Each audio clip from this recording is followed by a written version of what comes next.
I'm Becs Williams. I'm a broadcast journalist specialising in motorsport. I'm a radio presenter, television commentator and voiceover artist. And I got interested in motorsport a very long time ago. I have two older brothers and they were both very much into rally when I was younger, and they took me to my first rally when I was 4 years of age, so I was very young, and all I remember was flashing lights of the cars going past in the darkness, that's it. But I became hooked from that. Just that, the noise, the sound, the sight of it. They forgot all about motorsports and concentrated on girls, and I kept up my interest. From the outside looking in, I suppose many people would think it quite odd that I'm into motorsport at all, because my family are not from a motorsport background. We didn't own a car when I was a child. My parents didn't drive. I was the first person in my family to learn to drive. So it's kind of, people always ask me, oh, your family must have been involved in motorsport somewhere. Not at all. They didn't even drive. I think rally is very different from many other forms of motorsport. In terms of the longevity, you have 3 days of competition, 13 events during the year, and it's such a challenge for the drivers because the terrain that they're on, whether it's tarmac, gravel, snow and ice, can change overnight from when they've recce'd stages. Whatever weather condition is thrown at them, they have to rally in it. Nothing gets called off because of a little bit of rain. They have to adapt. And I think that really does fuel my passion even more, seeing that regardless of whatever condition they have to experience, they just absolutely go for it and they thrive on that challenge. Welcome to my car. I have a Mini, as you can see, a Mini Cooper. It is a limited edition Mini, made especially for the London Olympics in 2012, so only 2012 have been made. It's maybe not quite so limited, there are a few out there. But I love it. It's got lots of nice little detailing on the roof. We have a nice London 2012 Olympic logo, which, to be honest, when I first saw it, I was a little bit like, oh, I don't really want that on my car, but now I love it. So as well as the detailing that we have on the roof, also that detailing is carried through inside. The seats have lounge leather and they have the Olympic logo as well as the British flag around here. But it's fully equipped, it has every possible gadget you can imagine. As long as I have all the tech and all the media that I need in the car, I am a happy girl, and it's got a powerful engine, which this has. It's absolutely the perfect car for me, and I don't think I'll ever change from a Mini unless somebody wants to give me an Aston Martin Vanquish, then I might consider it. So this just isn't a car. I've interviewed drivers in this car, especially during tests prior to Wales Rally GB, when I've gone out and about to find them. Chris Atkinson has been interviewed in this car, and I've also voiced a very small television programme in this car. Believe it or not, inside here the acoustics are absolutely perfect for a good voiceover. So it isn't just a vehicle, it acts as a studio as well. I went to university to study media arts and theatre arts. I wasn't quite sure what I wanted to do with my entire life, and I think it's really difficult for anyone of that age going to university to absolutely know. All I knew was that I wanted to work producing films, television, radio, wherever it was. I wanted to be behind the scenes and I wanted to be doing that.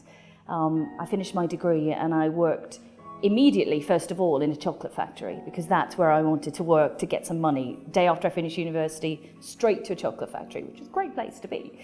But I worked for the BBC doing work experience for just 1 week, and then I eventually got called back in and I went around very many departments in BBC Wales, and it was the sports department where that really kind of set me alight in terms of, I finally know what I want to do. I want to cover live sport, because the adrenaline rush was incredible, but also it was positive. Every story that came out was a positive one. In terms of news journalism, it's quite negative and you're faced with the troubles of the world, but in sport, it's all about the best sides of people, and that's what I liked. When I did some work experience at the BBC and I was in the sports department, I was very much just a runner, so I was getting coffees for everyone and just doing all the kind of the menial tasks, but you were watching sports presenters going live on air. You'd see sports celebrities coming in and chatting, and then you were at events, and it was when you were at live sports events and they're pulling live programming together and everything had to be done to a deadline, tight timing, and it was just such this buzz about everything and everyone was so frantic, and then once it was done there's this incredible satisfaction of being able to pull off a great job, and I think that's what really kind of drew me in. So working at the BBC for work experience was great, and I kept getting called back to do more work for them, but every contract was merely 3 weeks in duration. And although it was exciting and I was getting my opportunity to be on the radio as a presenter through that, very quickly I knew I needed a full-time job. So I was looking for a sports agency in Wales, in Cardiff, where I could carry on doing what I'd begun with BBC, which was starting to report and be on the radio, with an agency somewhere. And I was very lucky to find an agency which specialised in all kinds of sport, motorsport, rugby, cricket, tennis. They did pretty much everything. And the only opportunity to work there was to be a PA, which, I have to be honest, my PA skills are not legendary at all. So I don't know how I managed to get the job in the first place, but I did. And then very quickly the boss realised that there was more to come from me rather than being a PA, because he knew I wanted to be a reporter. So in terms of memorabilia for me, I don't keep a lot of stuff from events. I have it all up here. It's my memories. I take lots of photographs on events. This is my current WRC pass, which gives me access to every single event all year. And I keep this one as it was my Rugby World Cup when I worked for the Rugby World Cup in 1999, with a rather scary picture of myself on it. It was a quick jump from going into the company, being a PA, to then being a reporter, but it was a very small company. There was only 5 permanent staff, and there were maybe 8 freelancers who were all reporting on sports around the country. And I chatted with my boss many times about being a reporter and moving up. And he kind of put me to the test, really. He threw me in at the deep end after 3 months and sent me on my first reporting mission, which was to the British Touring Car Championship.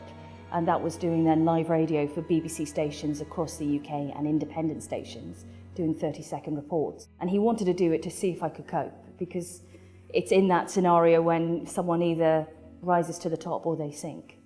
Luckily, I rose to the top. Kind of.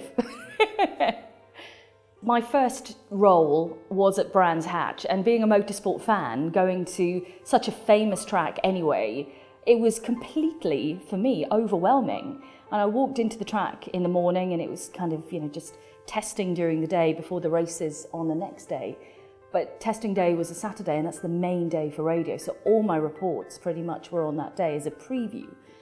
So I remember walking into Brands Hatch, hearing the cars for the first time, and just getting this excitement, this whole adrenaline rush, and these nerves of, can I actually do this? And then you sit in the press room and you get your radio equipment out and you have your list of who you have to do and you write your little script and you just go for it. But it was probably at that point in my life the most nervous I had ever been, because it was putting out a different side of me, because you have your family, you have your friends, but now it's my career and I was putting out my professional side, and yeah, I was genuinely nervous. So my first event on British Touring Car was 1999, and the same year was my first experience with the World Rally Championship. I loved circuit racing and I loved the buzz and watching everyone compete against each other on the same track. That was genuinely exhilarating and great to report on. But when I had my first taste of rally in I think it would have been called the Network Q Rally of Great Britain back in those days, that transformed me into something else. One of my favourite rally cars and normal road cars is a Mini. I own a Mini, but I also love watching the rallying Minis as well. And Rally Monte Carlo is absolutely famous for the Minis that took part. And I have this poster, which is my favourite, on my wall at the office, from the historic event, which happens 1 week after the WRC event. And it's so special to see little Minis just hurtling through the stages at over 100 miles per hour. It's really special. Rally was always covered by the agency that I worked for, and I had the opportunity to do it. My boss asked me, would I like to cover it? Yes, absolutely I would, because it was something that I had a passion for as a child. And as soon as I went there, it was like kind of being home amongst rally cars and amongst a far more different set of people, in the sense that it's very difficult to describe, but circuit racing is done and dusted very quickly, and rallying is a whole different process. So it felt different. My first rally in '99 really reignited my passion for the sport, for rallying, hearing the cars, and then being able to interview fantastic drivers like Tommy Mäkinen, Carlos Sainz, and 9 times World Rally champion Sebastian Loeb.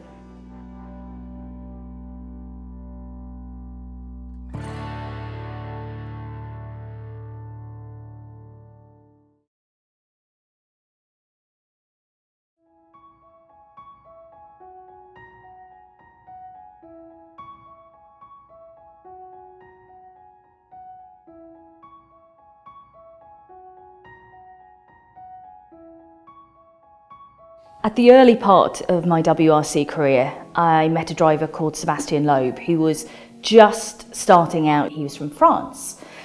And I thought, I really want to get an interview with this guy. And I met him at Rally Sweden, and he shook my hand, we said hello, and I wanted to interview him. Fine. So I asked the first question, which was just along the lines of, I think back at the time, tell me a bit about yourself, who you are and what you want to do. And he just looked at me, just stared straight at me and run away. And I was like, does my breath smell? What's going on? What have I done? Why have I offended him so badly? And I was just kind of stopping my recording equipment to turn around and walk away, and he came running back. And he didn't speak a huge amount of English, in fact, hardly any at all. So he brought her so that she could translate what I was saying, so that then he could try and answer me in English.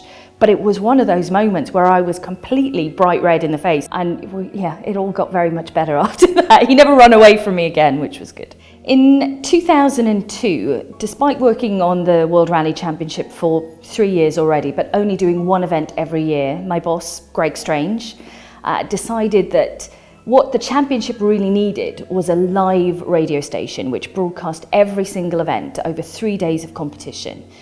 And he wanted to do that and put it on the official championship website, wrc.com.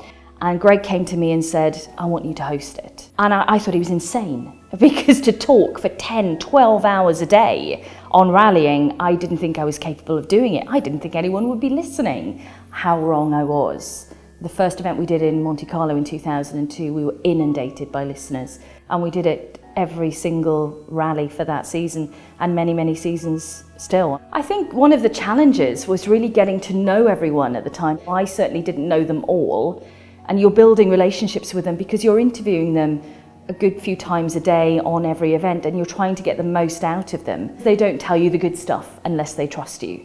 And that was a challenge at first. And especially, I think, they'd see this red-headed, crazy female coming towards them with a microphone, and they'd be thinking, what the hell is she doing here? Why does she want to know all this stuff all the time? Back then, I was a little bit intimidated by top-line drivers, especially Colin McRae, Richard Burns, Carlos Sainz, Tommy Mäkinen. They were all the big names when I started rallying. Colin in particular scared me a little. I loved his style of driving, and I was a fan. And yeah, I think, when you're coming from that perspective, then when you're interviewing someone, you have a little bit of kind of googly eyes, because you're like, wow, you're amazing. But also his style of interviewing, when he'd speak to someone, he was so calm, so put together, and he never made a mistake. And sometimes he wouldn't look at you in the eye or whatever. You felt a little bit intimidated. But as I got to know him, his fun side came out. His cheeky personality really came out on one event in particular, where he'd been involved in a crash and he damaged his little finger quite badly. It was broken and he couldn't drive with it the way it was. And he'd said to his team manager, well, if I can't drive, then maybe we should just amputate it for the next round. And that story actually got out and made it onto BBC News, that Colin was thinking of amputating his finger. He wasn't thinking of amputating his finger at all, but that was the kind of personality that he'd had, the throwaway one-liners that he would say, and people kind of go, is he serious? But that's the way he was. That was Colin McRae. One of my favourite rallies on the championship calendar has to be Rally Sweden and rallying on snow. So we have snow in Monte Carlo, we have snow in Sweden, but true snow event to Rally Sweden. I'd love to see more snow events on the calendar. It's so dynamic to watch. It's a winter wonderland, really high speed as well. It's fantastic. I absolutely love it. One of the great bonuses of working on the WRC is that you get lots of branded freebies. This is my favourite coat on the championship, keeps me nice and winter warm. In 2007, I had the job of hosting the FIA pre-event and post-event press conferences. And I was the only female that had ever done that. This is great, I'm getting this opportunity to do something which is quite prestigious, and then also quite scary as well, because you're in front of a panel of 4 drivers who are just waiting on you for questions. And the journalists are waiting on you to ask pertinent questions. So there's pressure all round. But luckily, it's all gone well. We've had some funny moments, we've had some controversial moments over the years. Rally Sweden this year, we have brand new 2017 cars, and they all have a new aerodynamic package. And I was asking the drivers about the aerodynamics on their cars, how it would affect the cars when they're jumping. We have a famous jump in Sweden called Collins Crest, named after Colin McRae. And I was asking Craig Breen whether he thought he had a good package, to which he could not answer and just blushed and passed the microphone away to the next driver, who then said, "What kind of question is that?" But he answered it for me. And then that story just seemed to go viral. In 2009, I was still doing WRC radio, but also my boss at the time, Greg Strange, still wanted to take things a little bit further with what we were doing and not just produce radio programming, but create video programming as well. Vidcasts were starting to become a big thing, and he wanted to transfer that into WRC, but also into another championship called the Intercontinental Rally Challenge, the IRC at the time. So we began working for Ford in the WRC, creating videos about their pursuit of WRC. We would create a video before the event, a preview, and then a review of the event, which involved me interviewing all the Ford drivers and then scripting and voicing over a video. And we did exactly the same in the IRC, following Peugeot UK and Chris Meek, who's now in the WRC. In 2009, Chris won the IRC championship, and that was the first year we were creating videos for him. So it was a very intense period of time working with himself and his co-driver Paul every day, filming with them every day while they rallied. So at the end of the season, we were coming up to the last remaining rounds, and Chris was doing really well in the championship. And we were in Rally San Remo, and Rally was going as normal. He was in second position overall. He was doing a great event. And on the final day, on the first stage of the morning, he took a massive amount of time out of one of the Italian champions that was in the lead, Paolo Andreucci. He took about 30 seconds out of him on one stage, which was huge. And we realised as a crew, oh my God, if he wins this rally, he's going to win the championship right here, right now. And we weren't prepared for that. We had no idea that he'd be able to compete against somebody of Paolo Andreucci's stature. We got to the final stage, and all he had to do was make it through that stage and he would win the championship. I watched as Chris came across the finish line with his co-driver, and the celebration that they had. They were interviewed at the stage end by Eurosport, all very serious. And then they drove a little way down the road to where we were, 200 metres away. He got out of the car, jumped into his brother's arms, and they were celebrating so massively as a family. And then he just stopped. He kind of took his helmet off, took his balaclava off, and had this moment all to himself. And just to stand back to watch and to film that and have absolute silence while he took in that moment was, well, it just gives me goosebumps thinking about it now, because it was, wow, what I have achieved.